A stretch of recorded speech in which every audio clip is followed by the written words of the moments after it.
1, 2, 3, 4. Welcome to episode 3 of the Immigrants and Exiles podcast, a conversation recorded at the Beachcomber Cafe in St Kilda between me, Moreno, and my friend Walter. In this episode, Walter and I talk about why you should open a chain of travel agencies, something magnificent that Mussolini did, picking grapes in Mildura, and a dramatic overnight trip from the city to a tobacco farm in country Victoria. Well, So what were your parents doing in Melbourne? My dad, strangely enough, given my career eventually in the Italian department at Melbourne Uni, made inquiries about teaching there. Okay. And he was rejected out of hand because he had European qualifications, clearly inferior to Australian ones. Yeah, of course. Yeah, the Australians are still like that, you know. But because he'd done studi commerciali as well as part of his degree, he became an accountant for a quarrying company in Hawthorne. Eventually he got into the travel agency business, I suspect, I don't know for sure, probably because my mother, given her profound unhappiness at being here after a few years, he saw that as a way of getting her back to Italy frequently. Okay. And which is what happened in reality. So we're talking about the late 50s here? No, talking about the 60s. Early 60s? Yeah, Okay. Early 60s Okay. onward, probably mid 60s, yeah. Right, okay. And in fact, he had a little travel agency in Borsari, at the back of Borsari's I remember Borsari's shop. Emporium. Yep.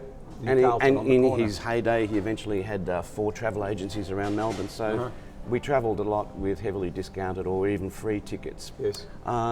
And my mother, she started off working as a bit of a fashion designer, but probably mostly in a kind of career come down as a seamstress for a Jewish family in Windsor who made clothes. Yes. But eventually she got drawn into the travel agency business as well, so she worked as a travel agent. Okay. And then she started to become seriously ill very, very long. But you were early on living in in my life. Green Street, Richmond, Green Street, Richmond. and then where'd you go? We lived in Burnley for a while. Okay. Then we lived in... So you're renting here? Always renting. Always renting, okay. Always renting, yep. Yeah. And then we lived in Carlton, Yep. then in North Carlton, Yep. then went to Pascoe Vale South. Why'd you move way out there? When you go from Because the he inner had city some to- of his relatives out there, I think, Okay. and my mum's brother was out there too, which I actually loved. Even though it was, again, renting a timber place. Yep. But that was the first time I had a room all to myself. This Called when weatherboard. Yeah, weatherboard. That's in Australia. They're called weatherboard. Weatherboard, yes, and I have to be Australian, don't I? Yeah. Oh dear. And I felt very lost in my own room. Anyway, we Pascoe then Vale. moved Yeah. to Hawthorne, which was really a weird place to come to because Yep. we knew nobody in Hawthorne. That's when I we knew also you. lived in Hawthorne as a little kid when my mother Yeah. first started getting ill in one of my father's sister's rooms in a Victorian terrace. Yeah. How did she start getting ill? Because I remember She the developed a- consequences of that. Yeah, she developed a kidney infection. Okay. And the doctors for years apparently couldn't work out what the cause of it was, except that her white blood cells kept destroying her red blood cells. And they assumed she had leukemia. They did all sorts of horrible tests. Yeah. They gave her a hysterectomy, which is why I'm an only child. And the medication they put her on destroyed most of her kidneys. Okay. So she spent the last 2.5 decades living on medications. Wow. Until another, let's say, medical failure helped finish off her kidneys, and she spent the last 16 years or so on dialysis. Okay. So that's why she is a heroine. Yes. My father Yes. was heroic for a man who had lost the use of his lower limbs. Yes. What happened there? He got run over by a tram in Alexandria when he was 3 years old. Wow. And they had to amputate what was left from the shins down. Okay.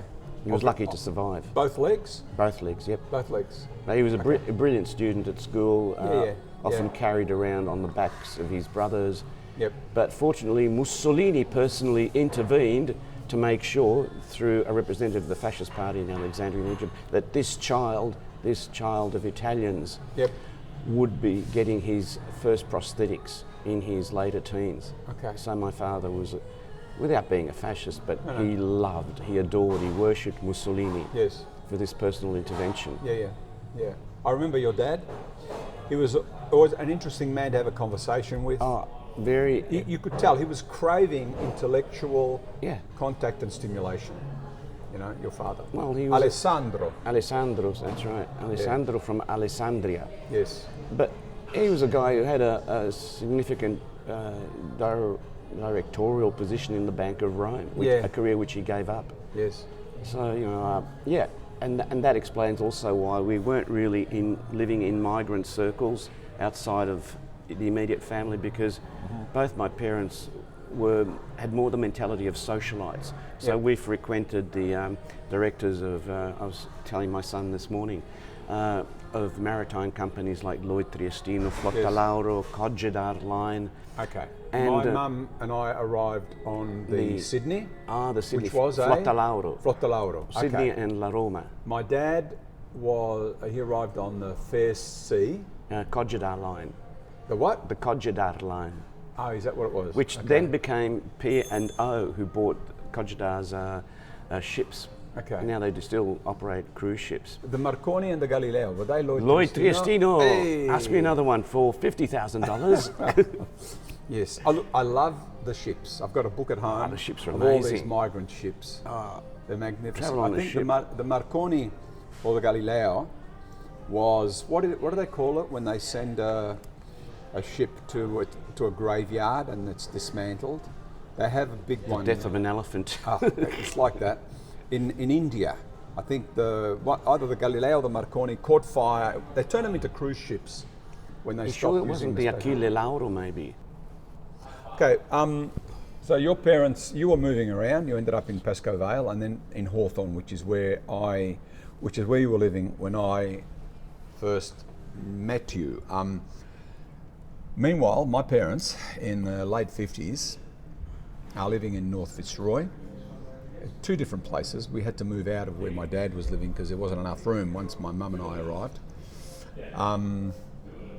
And my mum was so at home in the place that she would send me to the corner shop to buy milk. I was 3 years old and I would go to the corner shop on my own. At 3 years of age. At 3 years of age. It's amazing. It was probably 50 metres away. And I'd bring back a couple of bottles of milk. They make stories about children that disappear That's like right, that. not anymore. Can't do that anymore. In a wire milk carrier. Remember those carriers? Yeah. Then my dad took us to Mildura, to Redcliffs specifically, to where he went to pick grapes. He loved picking grapes because this is something he's familiar with. You know, this is Tuscany. Vineyards, picking grapes, he loved it. So my mum and I would go up there. We'd be there for several weeks during the vintage. Is that what it's called? La Vendemmia. Vintage festival, Yeah. And I have one of my earliest, very vivid memories of a piano accordion there on the train to Mildura. On the train to Mildura, this man pulled out an accordion from the luggage rack overhead. Was red and black, shiny as anything, and he played the accordion. Fantastic stuff. Oh, my father wanted me to play the accordion. I wanted to learn to play. I never did. But the accordion's beautiful.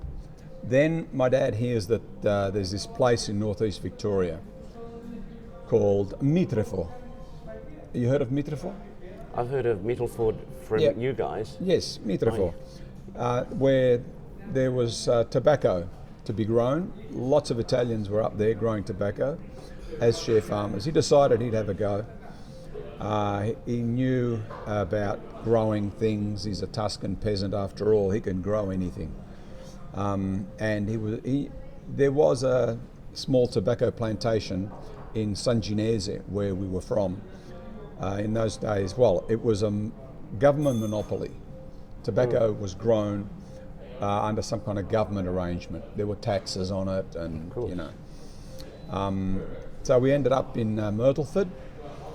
No, in the district. We went. First farm we grew tobacco on was just outside Bright, and that was where, he learned to grow tobacco that first season. My mum was pregnant when we went up there.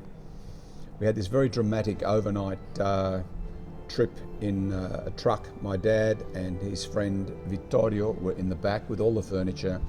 My mum and I and her friend Oriana, Vittorio's wife, were in the front with the truck driver, and we drove, would have been 3 or 4 hours, at least 4, maybe 5 at the time, during the night to get to the farm.